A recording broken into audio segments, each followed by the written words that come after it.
Nabi Muhammad sallallahu alaihi wasallam telah memberikan keyakinan yang sangat kokoh ke dalam hati para sahabat-sahabatnya bahwa zaman beliau diutus dengan kiamat, kehancuran alam semesta sangat dekat sekali jaraknya. Itu dengan isyarat tangan beliau, jari seperti ini ya. Bu'ithtu ana, kata Nabi, was-sa'atu kahataini. Lalu kata para sahabat, Nabi mengacungkan kedua jarinya, jari telunjuk, jari tengah ke arah langit, seperti ini.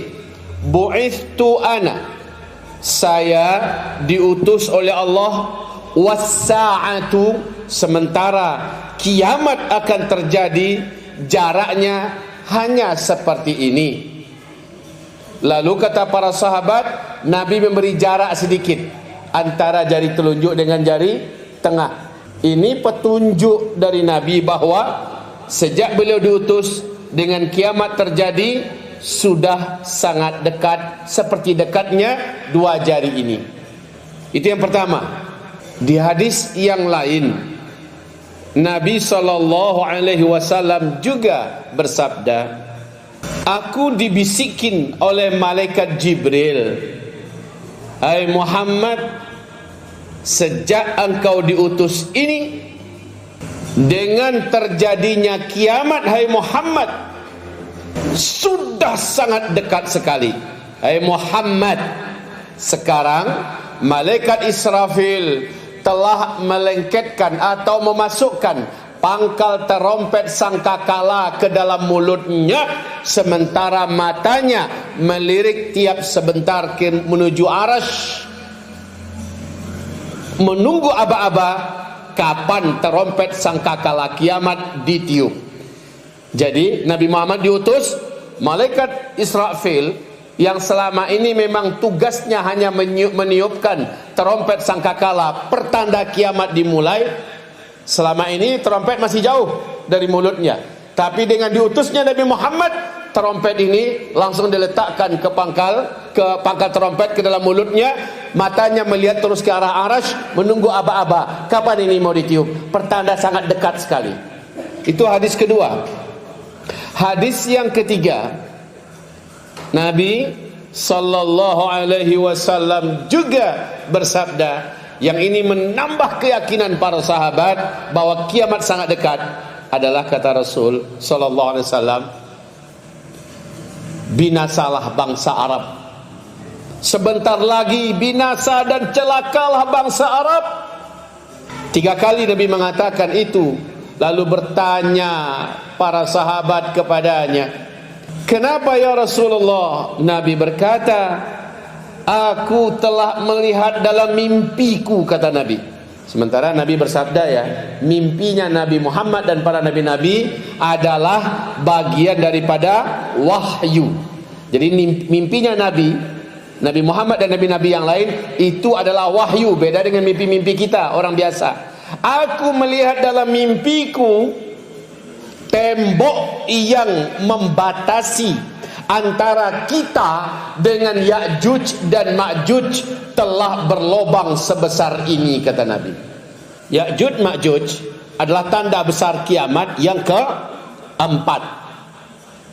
Tanda besar kiamat itu ada 10. Yang keempat saja sudah berhasil terlobangi ya.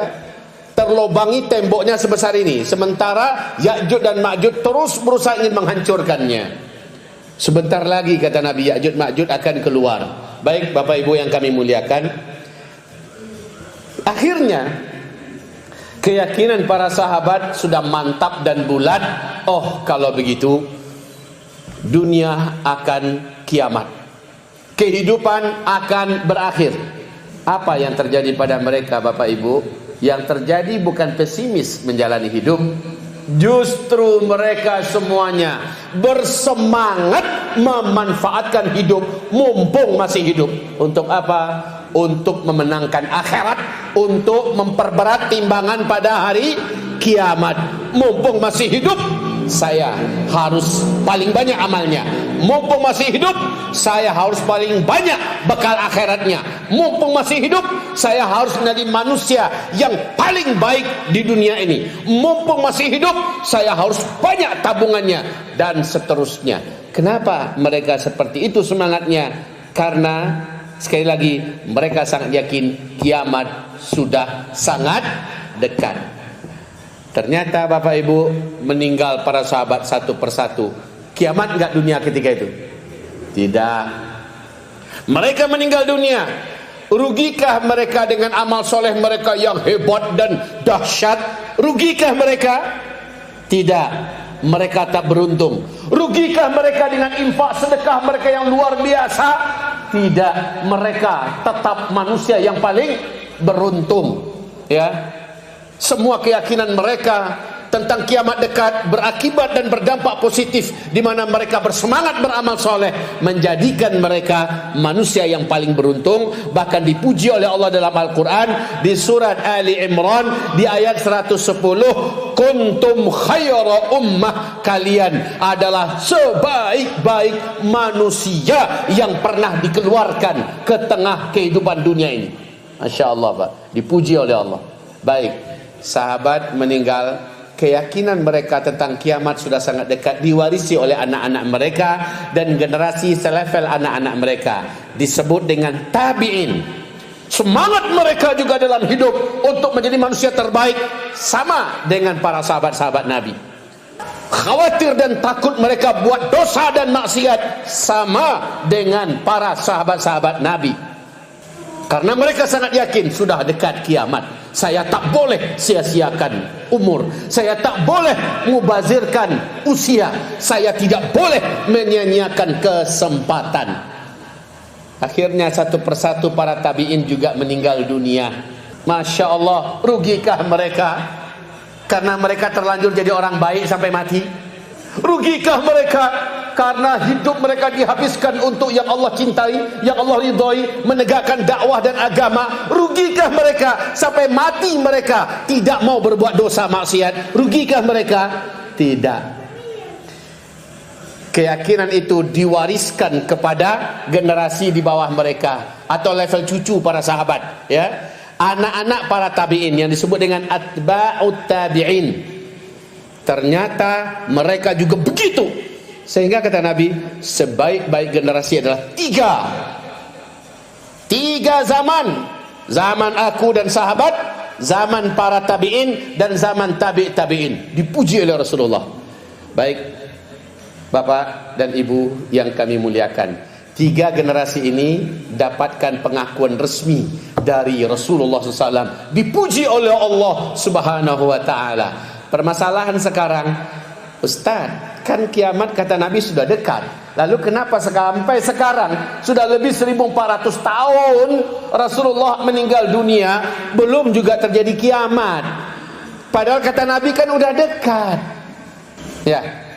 Kenapa belum terjadi kiamat? Kata Nabi kan udah dekat. Justru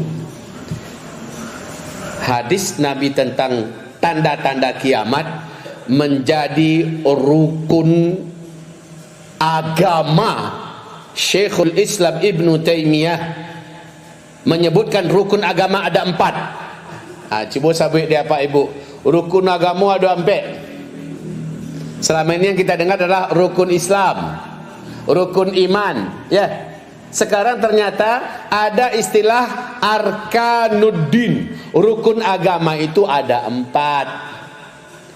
Syekh Abu Bakar Al-Adani, Syekh Habib Abu Bakar Al-Adani dari Yaman, beliau menulis dalam kitab yang cukup tebal tentang rukun agama itu ada 4. Yang nomor 4-nya adalah mengilmui tanda-tanda akhir zaman.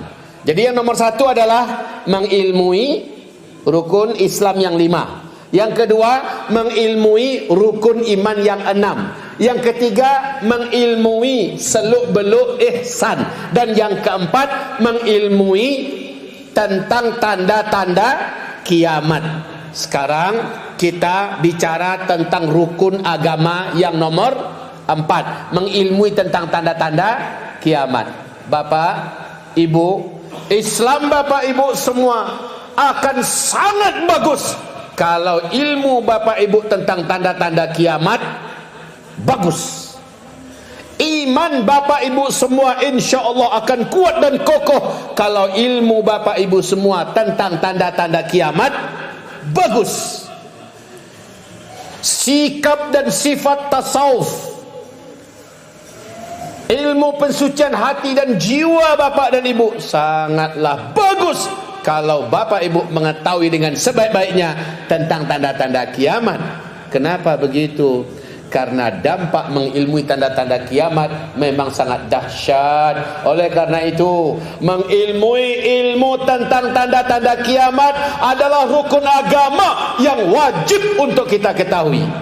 Nah, di sini Bapak Ibu, sekarang Bapak Ibu bertanya-tanya, kata Nabi kan udah dekat mau kiamat, udah dekat. Sampai sekarang kok belum juga kiamat?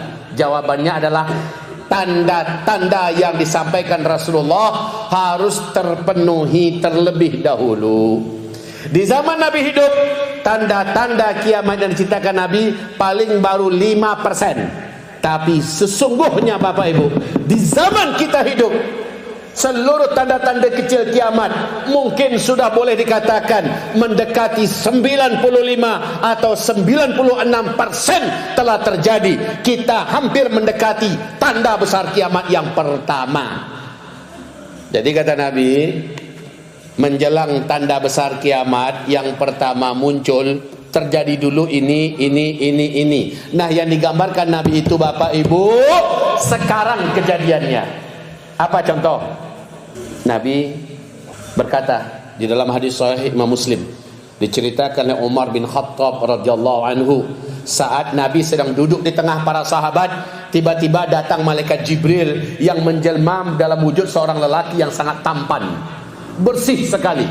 Malaikat Jibril dengan sangat akrab duduk tepat di depan Nabi, bertanya tentang Islam, dijawab oleh Nabi dengan rukun Islam yang 5. Bertanya dia tentang iman, dijawab oleh Nabi dengan rukun iman yang 6. Bertanya tentang ihsan, Nabi pun menjelaskan apa itu ihsan. Ketika dia bertanya kapan kiamat hai Muhammad, Nabi berkata, saya tak tahu, mungkin yang bertanya lebih tahu daripada saya. Ternyata malaikat Jibril yang bertanya juga tidak tahu. Lalu malaikat Jibril bertanya lagi, kalau begitu tanda-tanda kiamat apakah engkau tahu? Kata Rasulullah, kalau itu saya tahu, dan saya bocorkan sedikit kepada engkau tanda-tanda kiamat. Hei kalian semua, simak baik-baik, kata Rasulullah. Apabila kalian sudah menemukan suatu bangsa yang miskin, kere, mereka paling banter usahanya hanya penggembala ternak. Saking miskinnya mereka tidak memakai alas kaki, tidak berterompah, tidak pakai sepatu. Saking miskinnya mereka bertelanjang dada, tidak pakai baju kaos dalam, tidak pakai baju luar, bertelanjang dada. Mereka yang miskin ini mendadak menjadi kaya raya dan sangat berkuasa. Lalu mereka setelah itu menjadi penguasa. Lalu mereka berlomba-lomba membangun gedung-gedung yang tinggi-tinggi. Awas ya, kalau zaman itu sudah kalian temukan jarak antara kalian dengan kiamat pada saat itu sudah sangat-sangat dekat. Hadis sahih Imam Muslim. Di hadis riwayat Imam Ahmad, Rasulullah ditanya oleh Abdullah ibnu Abbas, ya Rasulullah, bangsa yang miskin, kere, penggembala ternak, tidak beralas kaki, bertelanjang dada, ya mendadak saja mereka menjadi kaya raya dan sangat berkuasa. Lalu mereka saling berlomba-lomba dan berbangga-bangga membangun gedung-gedung yang tinggi-tinggi. Ya Rasulullah, bahwa jika zaman itu atau pada saat itu bangsa yang macam ini ketemu oleh kami, pertanda itu kiamat sudah sangat dekat. Ya Rasulullah, bangsa apakah yang engkau maksud? Apa jawaban Nabi? Jawaban Nabi, humul Arab. Mereka adalah bangsa Arab. Mereka adalah bangsa Arab, kata Nabi. Saya, Bapak Ibu semua bersaksi, dulu Arab sebelum minyak bumi ditemukan, nama negerinya masih Jazirah Arabiah kan? Jazirah Arab, ya. Kaya atau miskin Pak sebelum minyak bumi ketemu? Miskin Bapak Ibu. Saya menjelang pulang bersama istri saya, menjelang pulang kami dari undangan komunitas muslim Indonesia yang ada di Uni Emirat Arab, di Abu Dhabi dan Dubai. Menjelang pulang saya dikasih buku hadiah oleh konsulat jenderal di sana. Bukunya mewah Bapak Ibu, full color, sejarah tentang Arab dulu dan Arab sekarang. Di situ halaman pertamanya saya buka, saya lihat Arab di bawah tahun 1969. Saya lihat di situ ada foto di mana orang Arab sedang menghalau domba-domba dengan tongkat, sementara saya perhatikan kakinya tidak memakai alas kaki dan dadanya terbuka, hanya memakai yang kalau ikut saja rompi ya. Hanya pakai rompi dengan dada terbuka sambil menghalau domba-domba dan ternaknya. Sementara suasana Arab masih gurun Sahara dan padang pasir. Ini di bawah 1969 Bapak Ibu. Lalu halaman demi halaman saya buka sampai kepada 2019. Arab hari ini setelah minyak bumi ditemukan menjadi kaya raya dan mereka saling berlomba-lomba membangun gedung-gedung yang tinggi-tinggi. Sekarang gedung-gedung tertinggi di dunia bukan di Tokyo, bukan di Hong Kong, bukan di Sydney, bukan di Amerika, bukan di Inggris, bukan di Paris, bukan di mana-mana negara-negara besar Eropa, Amerika dan sebagainya, tapi di Arab gedung-gedung tertinggi di dunia hari ini, Pak. Betul, Pak? Betul, Bu? Mereka miskin kata Rasulullah, mendadak mereka kaya raya, lalu mereka saling berlomba-lomba membangun gedung-gedung yang tinggi-tinggi. Jika zaman itu sudah kalian temukan, maka jarak masa antara kalian dengan kiamat sudah sangat dekat. Itu contoh. Di hadis yang lain, Nabi berkata kepada Muadz bin Jabal. Saat itu Nabi sedang membawa Muadz ke daerah Tabuk. Daerah apa, Bu? Anamu daerahnya?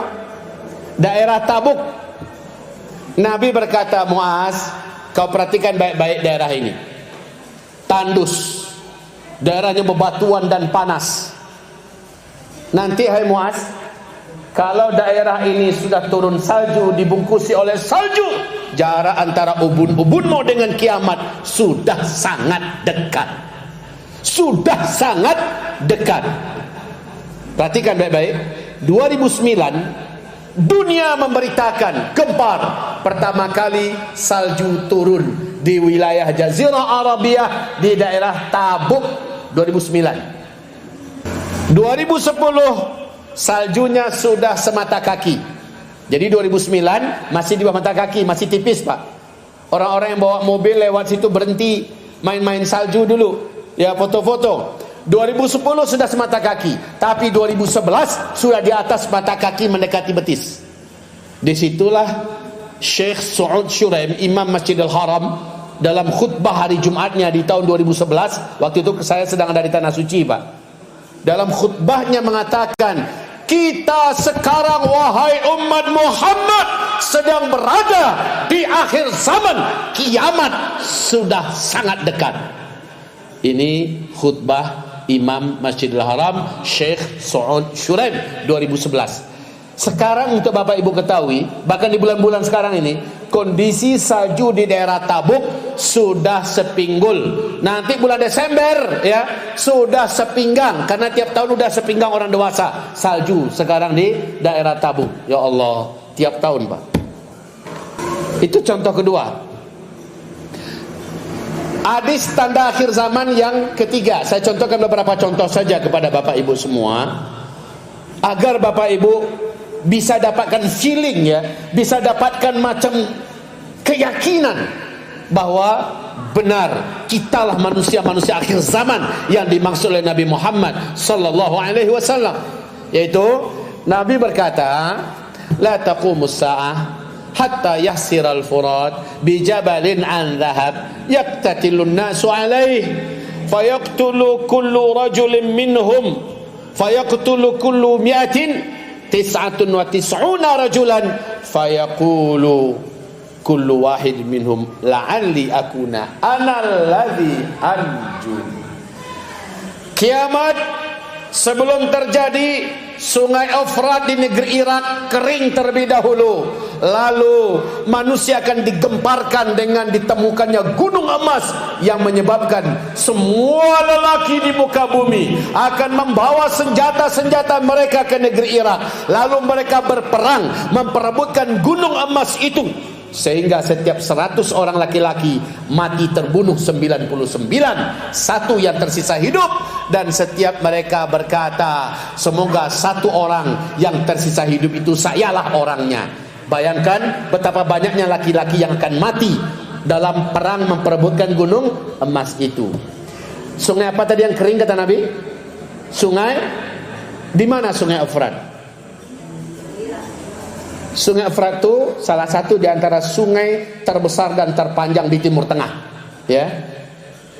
Sungai Nil, Sungai Tigris, Sungai Efrat. Sungai Efrat ini melalui 4 negara. Awalnya ulunya adalah Turki, lehernya adalah Suria, badannya adalah Irak, dan ujungnya adalah Iran. Itu ya, Sungai Efrat. Bapak Ibu, 2012 ketika Turki membangun bendungan besar, padahal ulunya air Sungai Efrat itu di Turki. Ketika mereka membendung, akhirnya sampai sekarang kondisi air Sungai Efrat sejak 2013 sampai hari ini kering total, sekering-keringnya Bapak Ibu. Silakan, ada yang mau buka YouTube, buka, lihat kondisi sekarang. Kalau perlu beli tiket berangkat ke sana, lihat kondisinya sekarang. Inna lillahi wa inna ilaihi rajiun. Di bulan Maret, di bulan Maret April, George Walker Bush 2013 ya, dalam pidatonya ya, menyampaikan, beliau mengatakan dalam pidatonya di depan Gedung Putih bahwa satelit Amerika Serikat telah menemukan adanya potensi emas yang sangat besar di dalam perut bumi ya, Irak. Maka Amerika Serikat sebagai polisi dunia memastikan emas ini aman dari tangan-tangan para penjahat yang tidak bertanggung jawab. Satelit Amerika telah menemukan ada emas yang besar dalam perut bumi Irak. Sementara Nabi mengatakan nanti di akhir zaman menjelang kiamat kering dulu Sungai Efrat, lakar yang gini.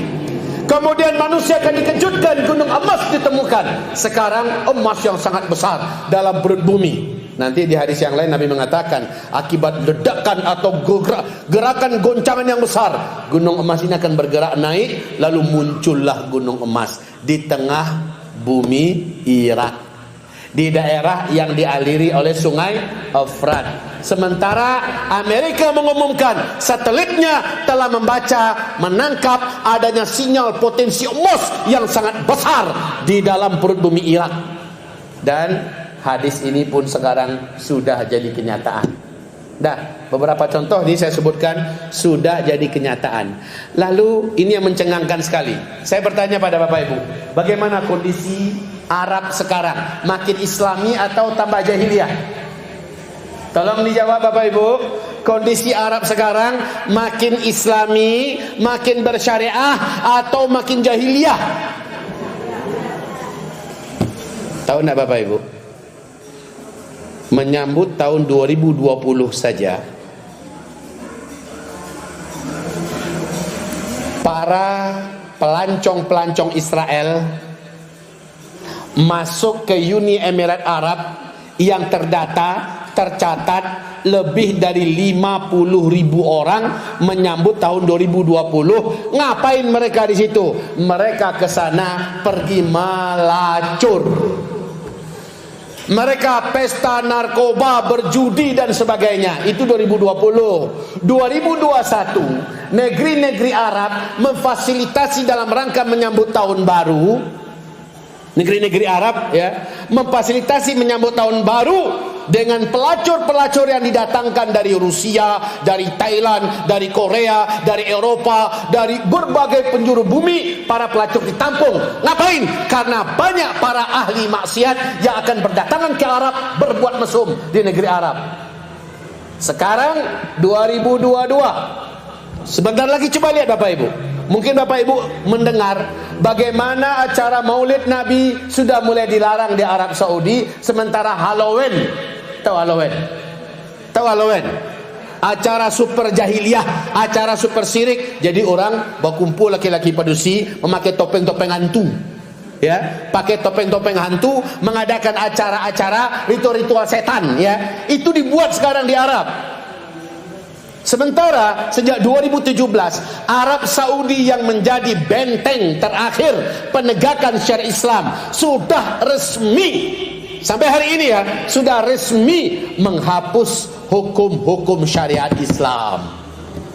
Menghapus hukum-hukum syariat Islam. Sekarang wanita laki-laki sudah boleh bergaul bebas. Sekarang hotel-hotel laki-laki wanita boleh masuk, ya, tanpa harus ada buku nikah. Sekarang laki-laki dan wanita boleh bersaing dengan laki-laki, bekerja dalam bidang apa saja. Jangan heran kalau sekarang masuk Arab Saudi, Bapak Ibu, di hotel-hotel, di mall-mall, wanita sudah menjadi kasir, wanita sudah menjadi resepsionis, sudah menjadi pelayan. Buka jilbab lagi tidak diharamkan sekarang. Boleh buka jilbab wanita, bahkan di tepi-tepi pantai beberapa titik tertentu di tepi Laut Merah itu sudah dibolehkan wanita berbikini ria. Ya, musik-musik hebat-hebat, minum-minuman dari barang-barang yang memabukkan sudah boleh dikonsumsi di Arab Saudi hari ini. Bahkan secara legal, secara percaya diri, perdana putra mahkota Arab Saudi itu Muhammad bin Salman mengumumkan menolak semua hadis-hadis sahih. Semua dari sahih ditolak, maka sangat banyak syarat-syarat Allah yang hari ini juga ditolak itu oleh Arab Saudi. Arab Saudi sebagai benteng terakhir syariat masih dijalankan, sekarang sudah tinggal nama dan kenangan. Bahkan di beberapa tempat kawin sejenis sudah mulai dibuat, bahkan ketangkap oleh warga masyarakat yang masih kuat-kuat imannya. Di Mekah ada pasangan sejenis melakukan acara pernikahan. Inna lillahi wa inna ilaihi raji'un. Maka Nabi bersabda, la tattabi'anna sunanal ladzina min qablikum shibran fashibra, dhira'an fadhira'a, hatta walau dakhalu juhra tabbin tabi'tumuh. Qala Umar bin Khattab, al-yahud wan nasara. Qala faman. Benar-benar nanti di akhir zaman menjelang kiamat kalian akan kembali meniru orang-orang jahiliyah sebelum kalian, sejengkal demi sejengkal, sehasta demi sehasta, selangkah demi selangkah, sampai-sampai mereka melakukan hal yang tak baik dan tak masuk akal.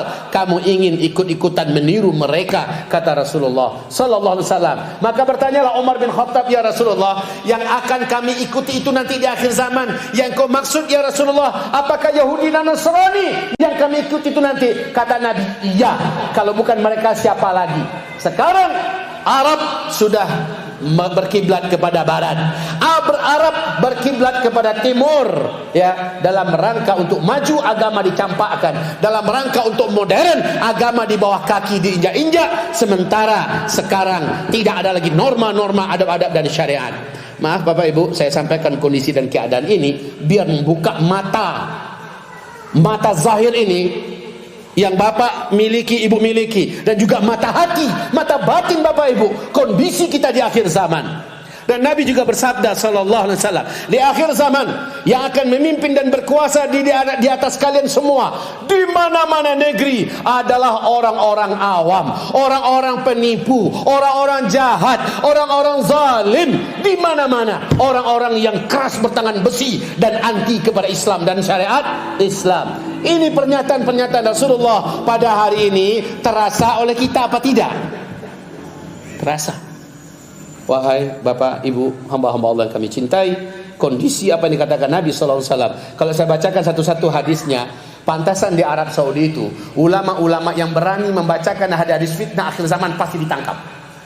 Siapapun ulama yang berani membacakan hadis-hadis tentang kondisi dan fitnah akhir zaman pasti ditangkap. Kenapa? Karena semua perangnya hadis fitnah di akhir zaman itu dibuat oleh orang-orang Arab pada hari ini, Pak. Ya. Kalau Arab saja begitu, apalagi negeri-negeri yang bukan Arab.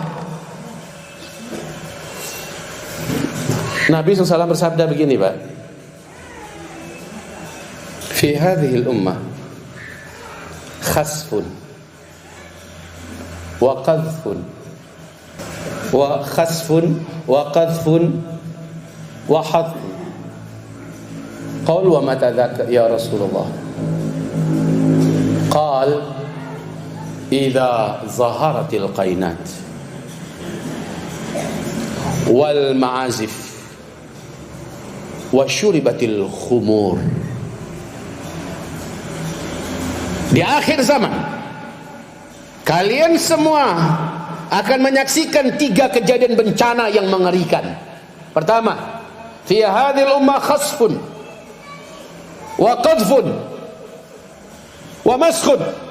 Qalu wa mata dzaka ya Rasulullah? Di akhir zaman, pada umat ini kelak akan terjadi di mana Allah akan lemparkan dari atas langit kalian bebatuan yang menghantam kalian.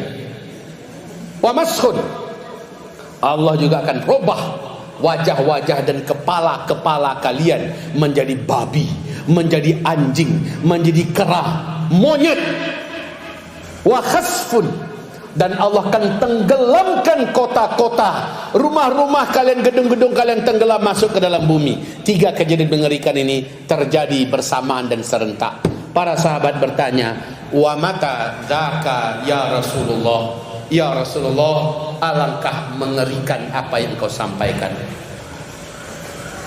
Ya Rasulullah, itu di akhir zaman. Iya. Wa mata dzak? Pastinya kapan itu ya Rasulullah? Pastinya kapan? Jawaban Nabi adalah bila kalian dimaksud Nabi adalah orang Arab yang Islam. Bila kalian idza zaharatil qainat, bila kalian sudah mengundang penyanyi-penyanyi wanita untuk nyanyi di depan-depan kalian. Ini pedangnya orang Arab hari ini, Pak. Wal ma'azif, bila alat-alat musik, bila musik-musik sudah kalian cintai, kalian sukai, lalu dibukalah organ tunggal, dibukalah konser-konser musik. Hari ini sampai-sampai acara yang dulu dianggap sakral, mau acara Islam, syiar-syiar Islam, dulu di Arab diharamkan pakai organ, pakai musik-musik, pakai konser-konser musik. Tapi sekarang sampai di Madinah pun dibuat orang, Pak. Di Madinah Al-Munawwarah konser musik raksasa dibuat. Jangankan untuk di Mekah, di Madinah ya, jangankan di negeri yang lain, tanah suci begitu saja dibuat, Bapak Ibu. Innalillahi wa inna ilaihi rajiun. Bapak Ibu jangan bilang saya memfitnah Arab ya. Saya bukan anti Arab, saya bukan benci dengan Arab, tetapi sedang menceritakan kondisi umat Nabi di negeri Arab. Kalau Arab saja begitu, maka pertanda yang lain juga sudah lama buat. Kalau di Indonesia lah organ tunggal, musik-musik, konser-konser sudah lama ya. Kalau di luar Arab sebagai terakhir, dan sekarang Arab yang buat minum-minuman keras. Wasyuribatil khumur, kata Nabi, minum-minuman keras sekarang bagaikan kayak kita minum aqua, minum air putih. Udah biasa, tos-tosan mereka. Orang-orang kaya hari ini di Arab, Pak, buat rumah yang luasnya mungkin ada 2 kilo 3 kilo 2 hektar 3 hektar lahan tanah, sampai 10 hektar 20 hektar mereka pagari dengan pagar yang tinggi. Mereka buat rumah-rumah bagaikan hotel di dalam. Lalu itu rumah sering jadikan rumah-rumah hantu. Dalam artian apa? Jarang dipakai kecuali untuk acara-acara pesta. Pemiliknya orang-orang kaya Arab Saudi, Pak. Orang-orang kaya Uni Emirat Arab, orang-orang kaya Kuwait, orang-orang kaya Bahrain. Mereka bangun rumah-rumah mewah, lalu mereka sering pesta-pesta maksiat-maksiat di dalam rumah-rumah itu. Mereka datangkan pelacur-pelacur dari berbagai dunia. Mereka datangkan minuman-minuman yang paling mahal, memabukkan dari berbagai penjuru dunia. Mereka bermaksiat di tempat-tempat itu. Demi Allah, wahai Bapak Ibu, merekalah nanti yang kepala-kepalanya, kata Rasulullah, akan dirubah oleh Allah, maskhun, menjadi kepala monyet, kepala babi, kepala anjing di akhir zaman. Kapan itu Rasulullah? Kalau kalian sudah mendatangkan penyanyi-penyanyi wanita, menyukai musik-musik, dan minum-minuman khamar yang memabukkan. Hari ini sudah dibuat. Wahai Bapak Ibu yang kami muliakan, saat saya menyampaikan ini, Memang terus terang saja, tujuan saya hanya ingin menyadarkan siapa-siapa orang yang masih lalai dalam waktunya, maksiatnya masih hanyut, ya, masih hanyut dalam maksiatnya, masih menelantarkan kewajiban-kewajiban agamanya, masih pelit-pelit untuk menegakkan, membela, berinfak, bersedekah untuk agamanya. Saya ingatkan bapak-bapak dan ibu-ibu, saudara-saudari, apa kata Rasulullah di akhir zaman? Apabila kalian melihat sulit mendapatkan keadilan di muka bumi, kezaliman merata menyelimuti dunia di mana-mana, orang-orang sudah malas untuk beribadah. Pada saat di mana kezaliman sudah menjadi pakaian seluruh negeri-negeri dunia, saat itu kata Rasulullah, badiru bil a'mal fitana. Banyak-banyaklah kalian, berlomba-lombalah kalian melakukan amal-amal yang baik. Terang-terangan, jangan sembunyi-sembunyi lagi. Duha terang-terangan, sedekah terang-terangan, baca Quran terang-terangan, dakwah terang-terangan, menampakkan syiar-syiar agama terang-terangan, anti dosa maksiat terang-terangan. Pada saat itu kata Nabi, badiru, berlomba-lombalah kalian, terang-teranganlah kalian, berlomba-lombalah memperbanyak amal soleh, kalahkan yang lain. Di akhir zaman, yang disebut akhir zaman, sekali lagi kita, itu Pak. Di hadis Nabi yang lain, isbiru. Pada masa itu kata Nabi, tidak ada senjata kalian kecuali wajib isbiru. Apa arti isbiru? Bertahanlah. Arti sabar itu isbiru, bersabarlah kamu, artinya bertahanlah. Orang-orang yang imannya kuat, orang-orang yang Islamnya bagus, saat itu mengalami goncangan, mengalami teror, mengalami ketakutan, dan juga tidak mendapatkan dukungan lingkungan, tidak mendapatkan dukungan kekuasaan, dukungan pemerintah, tidak mendapatkan fasilitas, bahkan lingkungannya super jahiliyah, mengajaknya untuk sesat, mengajaknya untuk maksiat, mengajaknya untuk berbuat yang syirik, mengajaknya untuk murtad. Kalian pada saat itu kata Rasulullah, isbiru, wajib bersabar, bersabar, bersabar, bersabar. Bersabarlah dalam sholat 5 waktu berjamaah di masjid. Bersabarlah untuk berzikir setelah selesai sholat wajib. Bersabarlah untuk sholat sunat qabliyah, sholat sunat ba'diyah. Bersabarlah zikir pagi dan petang. Bersabarlah untuk tahajud. Bersabarlah tetap bersedekah. Bersabarlah tetap berdakwah. Bersabarlah tetap istiqomah. Bersabarlah kita walaupun lingkungan tidak mendukung, walaupun kawan-kawan banyak yang mengatakan kita sesat, walaupun banyak orang yang mencibir, mencemeh, bahkan kita difitnah, untuk diteror, ditekan, ditangkap, diburu. Bersabarlah kalian, bersabarlah. Cuma itu yang bisa dilakukan oleh umat Nabi di akhir zaman ini. Karena innallaha sesungguhnya Allah akan membersamai orang-orang yang sabar. Wallahu yuhibbus sabirin. Allah mencintai orang-orang yang sabar. Bapak, Ibu yang kami muliakan, apa berita terbaru yang Bapak dengar sekarang? Dan itu ternyata juga gambaran dari Nabi dalam hadis Sahih Bukhari di kitab Al-Adabul Mufrad, ya. Di kitab Al-Adabul Mufrad Nabi mengatakan gambaran di akhir zaman ketika Arab sudah jadi begini, seperti yang kita saksikan sekarang Arab jahiliyah. Ketika Israel sedang begini, ketika Irak sedang begini, ketika dunia kondisinya begini, maka kata Rasulullah sallallahu alaihi wasallam, pada saat itu kalian akan mendapatkan kondisi malahi. Orang-orang akan mendapatkan harga-harga barang menjadi mahal, barang menjadi langka, harganya mahal. Sementara banyak orang-orang yang bekerja di PHK, di stop dan diturunkan dari pekerjaannya. Banyak perusahaan-perusahaan tutup, uang hampir-hampir tidak lagi ada harganya. Kelaparan akan mewabah merata di mana-mana, penyakit tidak akan bisa diatasi, Kemudian orang-orang yang berkuasa tidak peduli dengan rakyatnya dan semakin jahat dan jahat saja. Karena Rasulullah SAW bersabda, orang yang dapat bertahan di mana tingkat tetangga ketika itu saking brutalnya, saking putus asanya, dia bunuh tetangga yang lain demi bisa mendapatkan makan. Dia pikir tetangganya punya makanan, sementara mereka kelaparan, dia bunuh tetangganya demi bisa mendapatkan makanan yang ada di rumah tetangga. Pada saat kondisi seperti itu, kata Nabi SAW, kalian semua wajib untuk bertahan, bersabar. Makanan, minuman orang-orang soleh di akhir zaman adalah ibadah dan zikir. Ibadah dan zikir. Ini makanan, minuman orang soleh di akhir zaman. Selapar-lapar apa Bapak Ibu? Mungkin ini tidak termakan di akal pikiran kita, ya, nggak kemakan oleh akal pikiran kita. Bagaimana kita bisa kenyang, kita bisa hidup hanya dengan zikir? Saya bertanya pada Bapak Ibu, Nabi Yunus, Bapak Ibu kenal sejarahnya?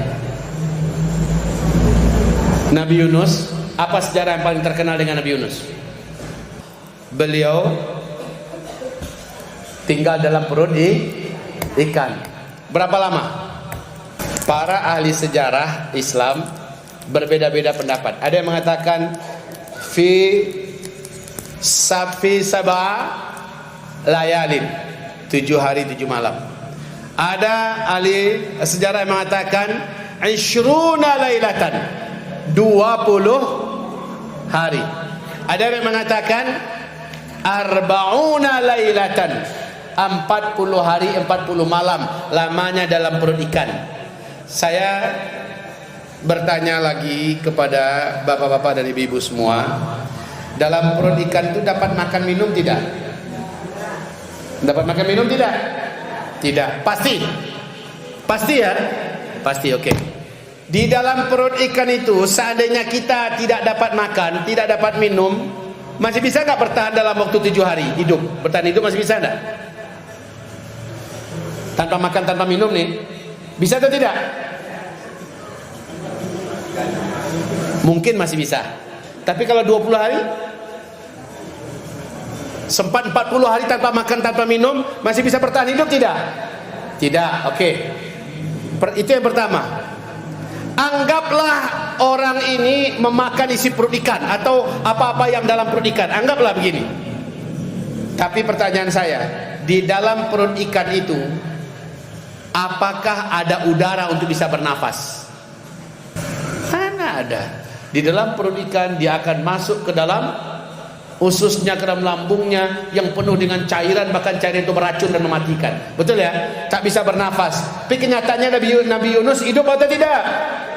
Hidup ya? Pertanyaan saya berikutnya Bapak Ibu, di dalam perut ikan tidak dapat makan, tidak dapat minum, tidak bisa bernafas, seharusnya hitungan menit sudah meninggal dunia. Ini malah bisa bertahan hidup 7 hari atau 20 hari atau 40 hari. Kalau saya, dalam sekian banyak riwayat, saya akan lebih yakin dan percaya 40 hari Nabi Yunus dalam perut ikan. Kenapa?